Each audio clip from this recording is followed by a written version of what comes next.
Este lunes de la primera semana de Adviento, la Iglesia propone para nuestra reflexión el texto de Mateo 8, 5 al 11.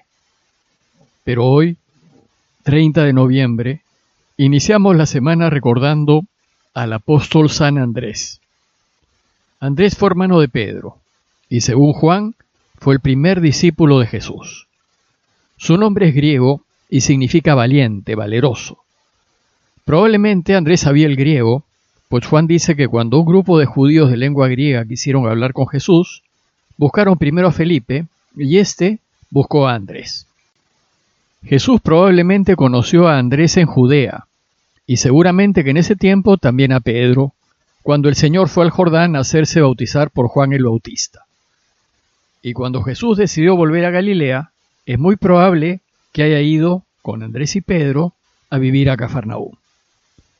Pedro tenía su casa en Cafarnaúm y como los judíos funcionaban en base a clanes familiares, es muy probable que estuviese también con él Andrés. Fue en Cafarnaúm y a raíz de una pesca milagrosa, donde junto con Pedro se hicieron formalmente seguidores de Jesús, y Andrés fue uno de los 12.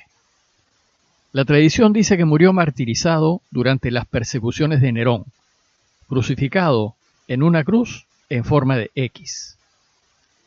Si bien el recuerdo de Andrés tiene lecturas propias, les propongo reflexionar en el Evangelio que toca para el primer lunes de Adviento. Les leo el texto citado. En aquel tiempo, al entrar Jesús en Cafarnaúm, un centurión se le acercó rogándole: «Señor, tengo en casa un criado que está en cama paralítico y sufre mucho». Le contestó: «Voy yo a curarlo». Pero el centurión le replicó: «Señor, no soy digno de que entres bajo mi techo. Basta que lo digas de palabra y mi criado quedará sano. Porque yo también vivo bajo disciplina y tengo soldados a mis órdenes. Y si le digo a uno ve, va. Y si le digo al otro ven, viene. Y si a mi criado le digo haz esto, lo hace». Al oírlo, Jesús quedó admirado y dijo a los que lo seguían: «En verdad les digo que en Israel no he encontrado en nadie tanta fe.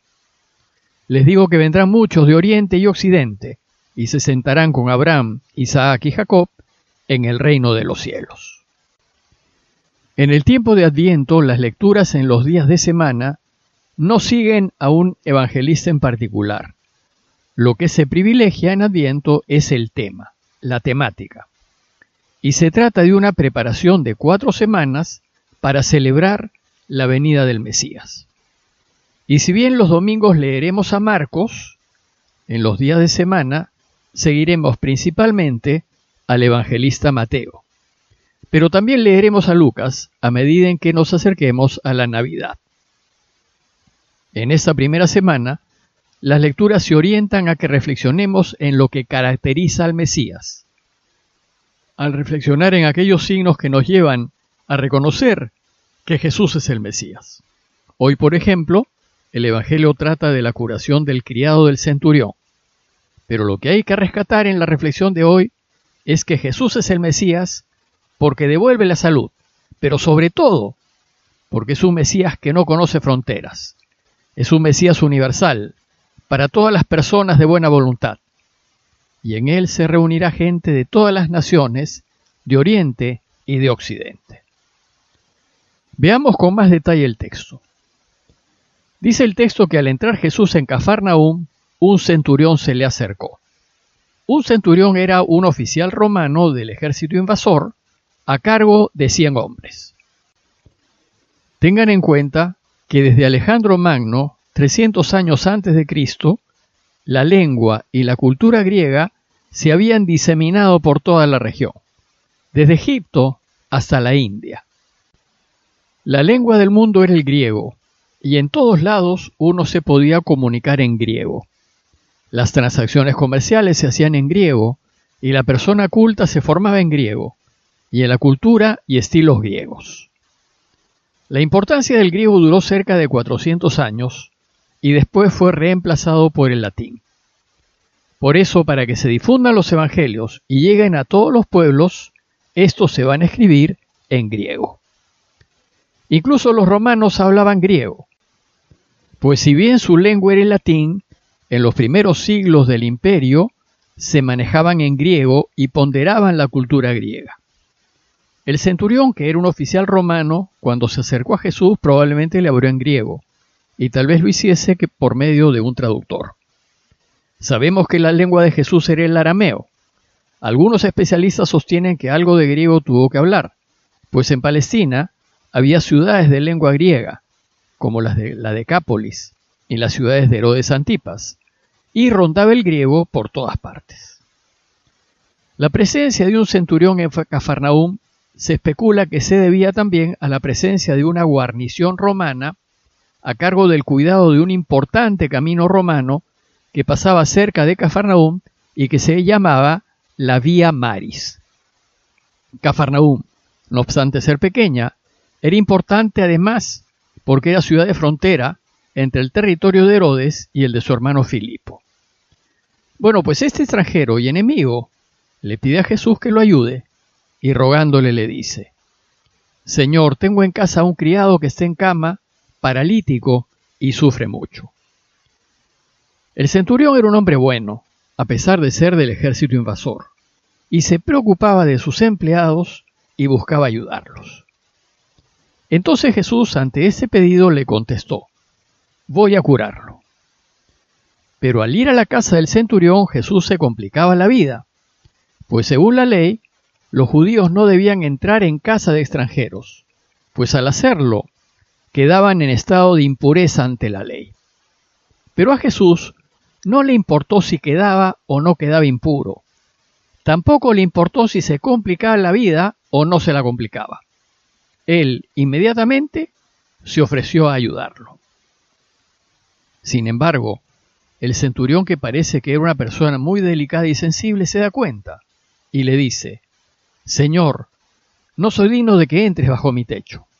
Es decir, le dice: no quiero que caigas en impureza por entrar en mi casa. No soy digno, es decir, no soy tan importante para que hagas una cosa así. Basta que lo digas de palabra, y mi criado quedará sano. Porque yo también vivo bajo disciplina y tengo soldados a mis órdenes. Y si le digo a uno ve, él va. Si al otro le digo ven, viene. Y si a mi criado le digo haz esto, lo hace. Le dice pues que no es necesario que vaya y que basta que lo diga de palabra, y su criado se curará. Este extranjero, que estando en Cafarnaúm debió haber escuchado a Jesús y tal vez lo debió haber visto enseñar, y es muy probable que lo haya visto curar, está totalmente convencido de que su palabra es eficaz, y que si dice que su siervo se cure, se curará. Entonces Jesús, tocado por este gesto de delicadeza del centurión, pero sobre todo por la convicción que tenía de que solo su palabra lo curaría, dice Mateo que al oírlo Jesús quedó admirado y dijo a los que lo seguían: en verdad les digo que en Israel no he encontrado en nadie tanta fe. Ningún judío tiene la fe de este extranjero. Con estas palabras el evangelista probablemente aluda a todos los extranjeros, a todos los no judíos que ya formaban la iglesia en tiempos en que escribió su obra. Todos ellos han tenido más fe que muchos de Israel. Han creído en Jesús y lo están siguiendo. Y entonces Jesús cierra sus enseñanzas diciendo: les digo que vendrán muchos de oriente y occidente y se sentarán con Abraham, Isaac y Jacob en el reino de los cielos. Él anuncia que su iglesia, sus discípulos, sus seguidores, estará compuesta por gente de todo el mundo, de oriente y occidente. Y será una iglesia verdaderamente universal o católica, pues como saben, católico quiere decir universal. Y que Él será el Mesías para todos los pueblos de toda raza y nación. Y anuncia que todos se sentarán en la mesa del reino, en ese gran banquete del final de la historia, en donde la felicidad reinará para siempre y en donde Dios será todo en todos.